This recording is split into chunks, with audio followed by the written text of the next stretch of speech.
प्रधानमंत्री नरेंद्र मोदी ने कांग्रेस के घोषणा पत्र और राम मंदिर में प्राण प्रतिष्ठा में कांग्रेस नेताओं के ना जाने को लेकर किस तरीके से सवाल उठाए हैं, यह भी देखना है, क्योंकि प्रधानमंत्री मोदी ने इन दो मुद्दों पर कांग्रेस का कैसे घेराव किया, सुनिए। कांग्रेस ने जिस तरह का घोषणा पत्र जारी किया है, उससे साबित हो गया है कि आज की कांग्रेस आज के भारत की आशाओं, आकांक्षाओं से पूरी तरह कट चुकी है।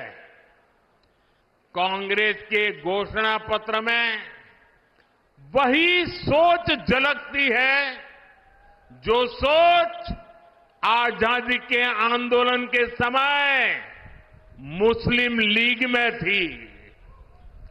कांग्रेस के घोषणा पत्र में पूरी तरह मुस्लिम लीग की छाप है और इस मुस्लिम लीग वाले घोषणा पत्र में जो कुछ हिस्सा बचा खुचा रह गया, उसमें वामपंथी पूरी तरह हावी हो चुके हैं।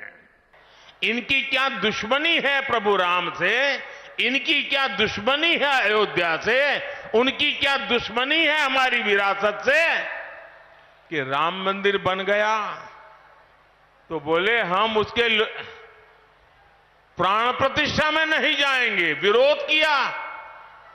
क्या ये शोभा देता है क्या? शोभा देता है क्या?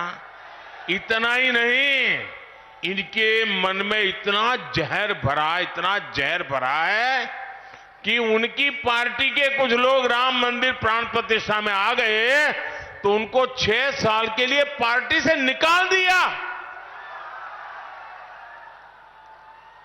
जरा रामनवमी आ रही है, ये पाप करने वालों को भूलना मत भाइयों बहनों, भूलना मत। तो देखिए प्रधानमंत्री नरेंद्र मोदी किस तरह से कांग्रेस पर हमलावर हैं, ये आपने देखा। 2024 के चुनाव को लेकर इंडिया गठबंधन और बीजेपी में जबरदस्त वार पलटवार जारी है। पीएम का कांग्रेस पर हमला, कांग्रेस के घोषणा पत्र में मुस्लिम लीग की छाप है। विपक्ष पर हमला, मोदी चुनाव में मैच फिक्सिंग की कोशिश कर रहे हैं, यह कहा गया है। विपक्ष की तरफ से प्रधानमंत्री को एक तरह से उनके आरोपों पर जवाब दिया गया। हालांकि इसमें यह भी कहा गया है कि बीते 10 साल में लूट की बीमारी का परमानेंट इलाज किया गया है, जबकि यहां विपक्ष सवाल उठा रहा है, हमलावर हो रहा है, यह कहते हुए कि बिना फिक्सिंग और ईवीएम के 180 सीटें भी पार नहीं कर पाएंगे। ये बड़े दावे कर रहा है विपक्ष। 370 पर खड़गे का बयान, टुकड़े टुकड़े गैंग का असर, प्रधानमंत्री ने कहा। वहीं विपक्ष ने हमला बोला, कहा चीनी सैनिक अंदर आ रहे हैं, नींद की गोली खाकर सो रहे हैं क्या?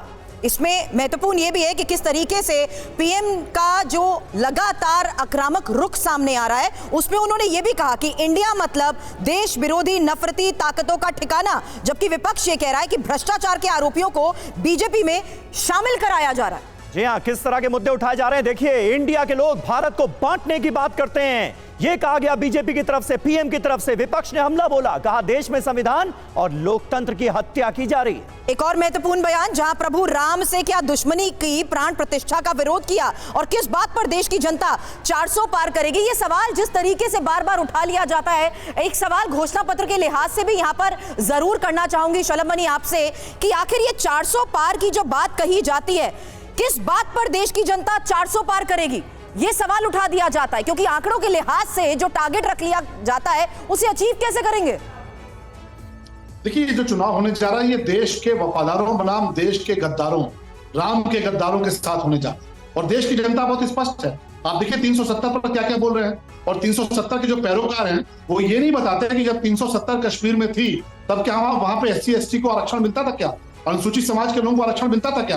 तो कांग्रेस पार्टी जिस प्रकार से 370 के साथ खड़ी है, वो देश के साथ भी गद्दारी कर रही है, और जो SC वर्ग है, जो ST वर्ग है, उनके साथ भी गद्दारी कर रही है।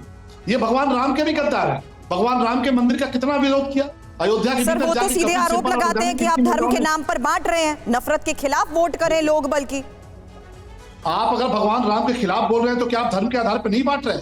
आप अगर अपने घोषणा पत्र में कह रहे हैं कि हम आरक्षण देंगे, हम स्कॉलरशिप देंगे, हम आपको शरीयत लागू कर देंगे, कांग्रेस पार्टी तो शरीयत लागू करने की बात कर रही है। हम तो सिर्फ इतना कह रहे हैं कि ये चुनाव रामद्रोहियों को सबक सिखाएगा और देशद्रोहियों को सबक सिखाएगा। जिन्होंने भगवान राम का अपमान किया, भगवान राम के मंदिर का विरोध किया, राहुल गांधी उनके लोगों ने सनातन का विरोध किया, ये कहा कि सनातन डेंगू है, मलेरिया है, और जिस प्रकार से 370 के साथ जाकर पूरी की पूरी कांग्रेस पार्टी खड़ी हो गई है। राहुल गांधी का स्टेटमेंट उठाकर पढ़िए, इमरान खान और राहुल गांधी का स्टेटमेंट एक है। ये चाहते हैं कि लाल चौक पर दोबारा से पाकिस्तान का झंडा लगे, ये चाहते हैं कि कश्मीर के भीतर सरकारी इमारतों पर दोबारा से पाकिस्तान का झंडा लगे, वहां पर बुरहान वानी जैसे आतंकवादी पैदा हो। लेकिन ये मोदी जी की सरकार है, ऐसा इलाज किया है कि अब कोई बुरहान वानी पैदा नहीं हो सकता, अब कोई अफजल गुरु पैदा नहीं हो सकता। इस प्रकार की कार्रवाई की है कि 370 हटने के बाद वहां पे अमन और चैन का माहौल है। कांग्रेस लाख कोशिश कर ले, लाख इस देश के साथ गद्दारी कर ले, इनका इतिहास रहा है। आप उठाकर देखिए कि 370 के मसले पर जो भाषा कांग्रेस पार्टी की है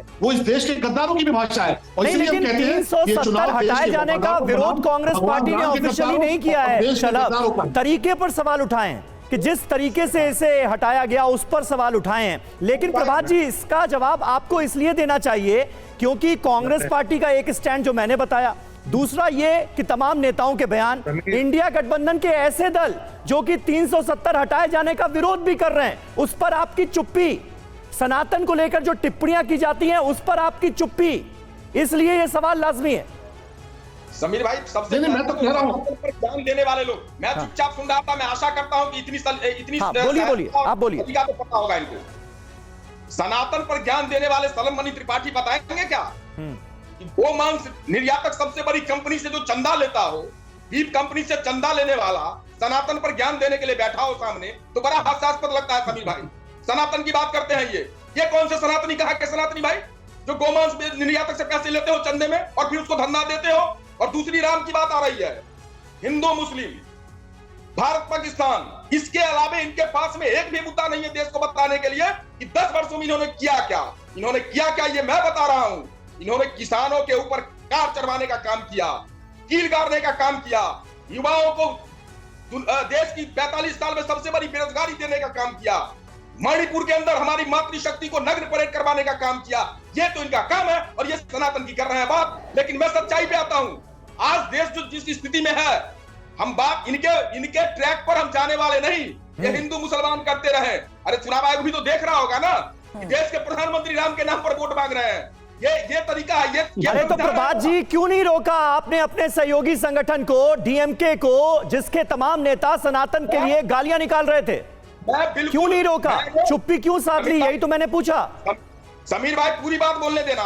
जी बोलिए। मैंने उस वक्त भी अपने बिहार पर कहा था, हर चैनल में जब मेरे से पूछा गया, मैंने कहा मैं सनातनी हूं, मैं सनातन के विरोध में कोई शब्द नहीं बोल सकता। लेकिन नरेश अग्रवाल ने क्या कहा था? समीर भाई रुकना। नरेश अग्रवाल ने क्या? आपके बोलने से क्या होता है? कौन सुनता है आपको? आपको कौन जान रहा है? राहुल गांधी है क्या? आप राहुल गांधी है क्या? राहुल गांधी सनातन के खिलाफ बोलते हैं, राहुल गांधी भगवान राम के खिलाफ बोलते हैं, सनातन को डेंगू कहलवाते हैं, सनातन को मलेरिया कहलवाते हैं। आपको बोलने से कौन सुन रहा है? राहुल गांधी तो भगवान राम के खिलाफ बोलते हैं, भगवान राम के खिलाफ बोलते हैं। ठीक है शलभ एक बार उनकी बात पूरी हो जाए, उनकी बात पूरी हो जाए। राहुल गांधी ठीक है। आपकी ना समीर भाई इन्होंने इतने आरोप लगाए। अब मूल मुद्दे पर आओ। चूंकि ये मुद्दा से भटकाना चाहते हैं, ये बात करेंगे कि इन्होंने 2 करोड़ रोजगार की बात करी थी प्रत्येक वर्ष, दिया है इन्होंने? नहीं दिया। ये भटकाते हैं, अटकाते हैं, लटकाते हैं, लेकिन देश समझ रहा है इन चीजों को और जवाब इनको प्रॉपर मिलेगा। अरे 400 पार हमने इंडिया सैनिक भी सुना था सलभ भाई, फिल्गुरु इंडिया भी सुना था 2004 में। अरे उस वक्त तो सरदार अटल जी आपके नेता हुआ करते थे, जब हम उनको हरा दिया हमने, तो ये मोदी जी का इन्हें तो कुछ किया ही नहीं है। इन्हें मैं समझ रहा हूं, इनकी बौखलाहट स्पष्ट दिख रही है इनके चेहरों पे। और ये जितनी गालियां हमें देंगे, 370 पर ये कहते हैं कांग्रेस विरोध करती है। हमने कौन सा विरोध किया? हमने तो ये कहा कि भाई इससे पहले भी बदलाव हुआ, फिर आपने बदलाव किया, स्वागत है। लेकिन क्या कश्मीर में सोनम वांगचुक जो आज बैठे हैं अनशन पे, बोलेंगे ये? लेंगे उस नाम पर वोट? लद्दाख की हालत क्या बना के रखी है? चीन घुस चुका है अंदर, बोले तो खराब भाई नहीं बोल सकते। ये इनकी हिम्मत नहीं है बोलने की। और कश्मीर में शांति हो गई, कौन सी शांति की बात करते हो? रोज हमारे जवान मारे जाते हैं, उसकी शांति की बात करते हो आप? अरे दोहरा मापदंड आपका देश देख चुका है और समझ भी चुका है। रागी सर से एक कमेंट लेना चाहूंगी, वो भी कुछ कहना चाह रहे थे, आपके पास जल्द आती हूँ। रागी सर, सवाल तो उस वक्त भी यही उठाए गए थे कि आपने कश्मीरी वासियों को अपने साथ नहीं जोड़ा, उनको अपने साथ जोड़ना चाहिए था, और यही एक आधार भी था जब ये कहा गया कि हम इसके खिलाफ नहीं है, लेकिन इसके तरीके का विरोध जरूर किया गया। देखिए, कांग्रेस पार्टी बहुत गलत बोल रही है, झूठ बोल रही है। उसने 370 का हमेशा विरोध किया है। एक पहले भी 370 के लिए एक प्राइवेट मेंबर बिल आया था, उस समय भी कांग्रेस पार्टी ने इसका विरोध किया था। तो ये कहना कांग्रेस पार्टी का कि हमने 370 का विरोध नहीं किया है, ये सही नहीं है। दूसरी बात, कांग्रेस पार्टी के युवराज वायनाड से जाकर के चुनाव लड़ते हैं और मुस्लिम लीग के साथ मिलकर के चुनाव लड़ते हैं। तो ये अपने आप में समझने वाली बात है कि कांग्रेस पार्टी का सेकुलरिज्म का नारा कितना भोथरा है, कितना गलत है। कांग्रेस पार्टी आज उत्तर भारत में कहीं नहीं टिक रही है। कम से कम चलो भारतीय जनता पार्टी राम और ये इस्लाम और हिंदुइज्म की बात कर रही है, कांग्रेस पार्टी तो सिर्फ इस्लाम के नाम पर वोट मांग रही है। उनके एक सहयोगी उत्तर प्रदेश में, उनका नायक कौन है? मुख्तार अंसारी है। मुख्तार अंसारी को यही पंजाब की सरकार ने फ्रिवलस केस बना करके एक अतिथि के रूप में रखने के लिए जेल में 55 लाख रुपए दिए। ये अपने हैरान करने वाली बात है। जब आम आदमी पार्टी की सरकार आई तो ये कहना कि कांग्रेस पार्टी बड़े सेकुलरिज्म के लिए स्टैंड करती है। एवरेज महंगाई दर यूपीए सरकार के दरमियान 14.4% था। तो ये कहना, और आज के दिन में कितना है महंगाई दर? जरा इनसे पूछिए, जरा कांग्रेस के प्रवक्ता बैठे हुए हैं, 5.6% महंगाई दर, इससे ज्यादा। बताइए प्रभात जी, जो सवाल उठाए गए हैं वो बताइए, और साथ ही साथ मुस्लिम लीग के एजेंडे पर भी जवाब दीजिए। मुस्लिम लीग की बात करने वाले, इन्होंने जब देश अंग्रेजों की गुलामी झेल रहा था, उस वक्त भी यही लोग मुस्लिम लीग के साथ सरकार बना रहे थे, और इनके नेता श्यामा प्रसाद मुखर्जी उस सरकार का हिस्सा बने थे। बोलेंगे ढाका में थे, बैठे कि नहीं बैठे थे आप? और छोड़ो उसकी बात, जानकारी की सरकार बनी थी, उसका एक पहला रागी साहब आईना तो कंडीशन था कि एक एक करके प्रभात जी अपनी बात रखिए जी। अरे आप तो पहले भी थे मुस्लिम लीग के साथ, आज भी मुस्लिम लीग के साथ हो आप। और सुभाष बाबू का बयान कोट करवाऊं, नेताजी सुभाष चंद्र बोस ने क्या बोला था आपके बारे में और मुस्लिम लीग के बारे में कैसे कंपेयर किया था, एक बार देख लेना, और नागपुर की बात पर जवाब दे देना। और रह गई बात, अभी बात करो आप किसानों की, अभी बात करो बेरोजगारों की, अभी बात करो जो पहलवानों को घसीटते हो रोडों पर, अभी बात करो मणिपुर में जो नग्न परेड हुई उस पर, जिस पर आपके मुख्यमंत्री का ऐसा निंदनीय बयान आता है। ऐसी घटनाएं बहुत हुई, एक वीडियो आ गया तो कौन सी हाई तौबा मचा रहे हो जी। बात इस पर करो, ये देश के मुद्दे हैं, हिंदू मुसलमान और भारत पाकिस्तान इस देश का बेसिक मुद्दा नहीं। रागी साहब, बात आपको करनी पड़ेगी उसी जगह पे आके।